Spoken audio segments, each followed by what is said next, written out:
owner of the Miniature Garden Shop.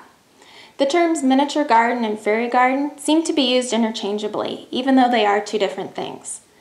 When I go to give presentations, or when I'm at a flower and garden show, or when I'm working with people at a workshop, inevitably someone will come up and they'll say, now a miniature garden, that's the same thing as a fairy garden, right? And the answer is yes and no. Both types of gardens use small plants and they use miniature furniture and accessories, but their backgrounds, their histories are different, as well as having different intentions behind their design.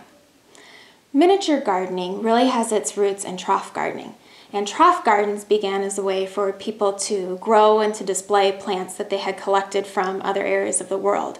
So they would go on an expedition and then come back with their plants, plant them in a container, and try to emulate or reproduce that environment that those plants were growing in natively.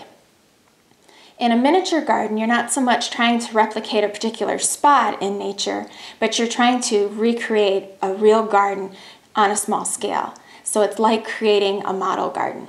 And the magic in a miniature garden is to have all of the plants, the accessories, the components, all in scale and all in proportion to each other, so that if you were to see just one section of that garden without the surrounding context, you wouldn't know if you were looking at a miniature garden or if you were looking at a full-scale garden. The magic is in creating the illusion that this little garden could be a real one. The idea of fairies and fairy gardening is a very old one.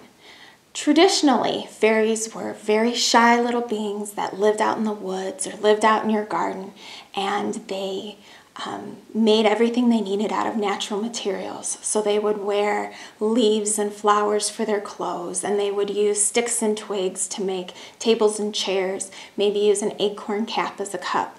And it was the idea that these fairies were living in the world with us, that we would coexist together. The fairies that you're probably most familiar with today are the fairies of Mary Cicely Barker. And her idea with her flower fairies was that each flower out in your garden had a particular fairy that would tend to it. So the hyacinth would have a hyacinth fairy to take care of it, and the primrose would have a primrose fairy. In creating a fairy garden in a container, it's important then to have the magic of the fairies, to have your full-size garden plants in juxtaposition to the miniature furniture and the miniature components of your fairies. So you've got that combination of the human scale with your little fairy pieces, and that coexisting together is where the magic comes from. So whether you're creating a miniature garden or a fairy garden, knowing the difference between the two and the intention of your garden can help you to make the best choices to have the most successful garden and the most magical little garden possible. I hope you'll visit theminiaturegardenshop.com for more ideas and inspiration, and to find any little furniture accessories you might need to make a garden of your own. Thank you.